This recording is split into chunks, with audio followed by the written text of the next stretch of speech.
ভারতীয় print agent মতি মিয়ার পত্রিকা প্রথম আলো দেশের ভেতরে একটা জরিপ চালাইছে। আর সেই জরিপটা চালাইছে 13 কোটি ভোটারের মধ্যে থেকে মাত্র 1300 মানুষের স্যাম্পল নিয়ে। আর সেই জরিপের প্রশ্নর ভেতরে ছিল একটা বড় একটা ভণ্ডামি, যেখানে প্রশ্ন ছিল যে কোন দল বেশি আসন পাবে।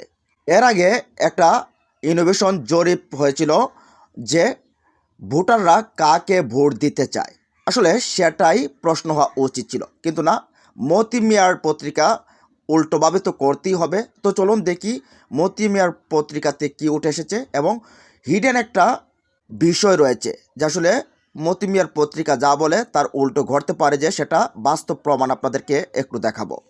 জরিপের প্রশ্নের মধ্যে একটি ছিল, সুষ্ঠু নির্বাচন হলে আগামী জাতীয় সংসদ নির্বাচনে কোন দল সবচেয়ে বেশি সংখ্যক আসনে জয়লাভ করবে বলে মনে করেন। সে দল কত আসন পেতে পারে সেটি অবশ্য প্রশ্নে ছিল না। জবাবে প্রায় 66% উত্তরদাতা বলছে সবচেয়ে বেশি আসনে জয়লাভ করবে বিএনপি। নারী পুরুষ নানা বয়স শ্রেণীভেদে প্রায় সবারই কাছাকাছি মত এসেছে। উত্তরদাতাদের প্রায় 26% মত বেশি ভাগ আসন পাবে জামায়াত ইসলামী। তো এখানেই গোপন রহস্য নিহিত, যে প্রথম আলো এতদিন ধরে চিল্লাপাল্লা করে আসছে যে বাংলাদেশে আসলে জামায়াতের জনসমর্থন রয়েছে মাত্র 4 থেকে 5%, কিন্তু এই প্রথম আলোয় হঠাৎ করে তাদের জরিপে 26% মতামত নিয়ে আসছে। চিন্তা করে দেখুন তো, এই 26% যদি ডাবল করে দেন বা তার চেয়ে বেশি করে দেন তাহলে কেমন হয়। কেন বলছি, আসছি সে প্রমাণে। দেখেন এই প্রথম আলোর প্রশ্নের ভেতরে কত বড় একটা ভণ্ডামি। সেখানে প্রশ্ন করা হয়েছে কারা সরকার গঠন করবে। এখানে আবার 0.8% নাকি মতামত দিয়েছে এনসিপি আগামীতে সরকার গঠন করবে। চিন্তা করছেন বিষয়টা, যেখানে নাহিদ ইসলামরাও কখনো হয়তো বা মনে করে না যে তারা প্রধানমন্ত্রী হবে, সরকার গঠন করবে।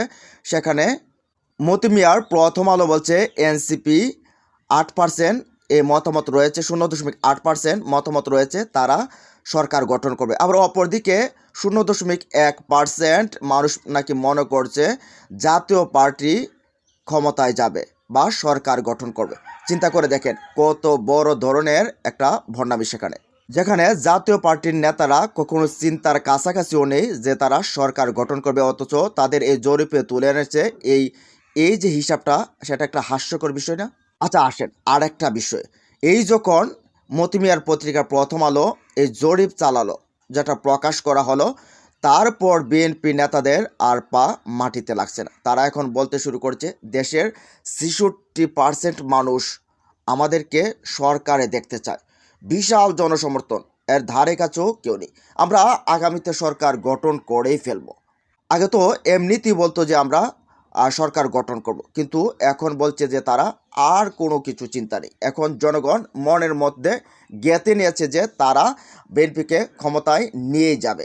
এখানে আর একটা প্রশ্ন ছিল, তারেক রহমানকে প্রধানমন্ত্রী কত পার্সেন্ট মানুষ দেখতে চায়। সেখানে 37% মানুষ তারেক রহমানকে আগামীর প্রধানমন্ত্রী হিসেবে দেখতে চায়।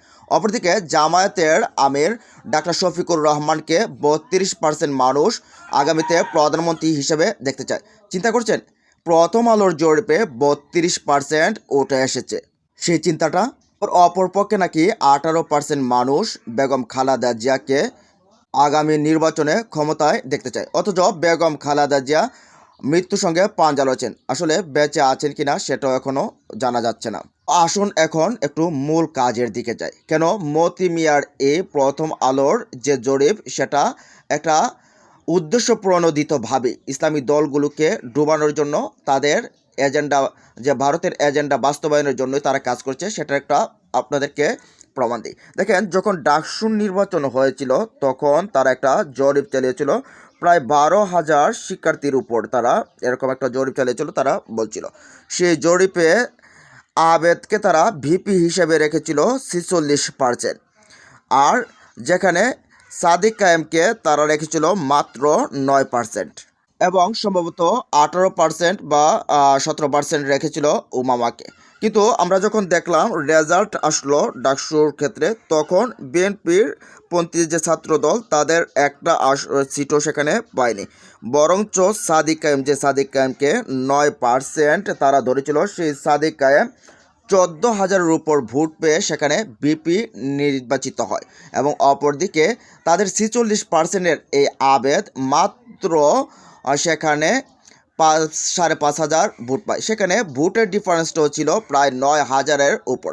তাহলে আপনি চিন্তা করে দেখেন, যেখানে ডাকসুর মতো একটা জায়গা, একটা গণ্ডির ভেতরে মাত্র 29,000 ভোটের ভেতরে এই একটা জরিপ চালিয়ে সেখানে এরকমভাবে ধরা খায় প্রথম আলো।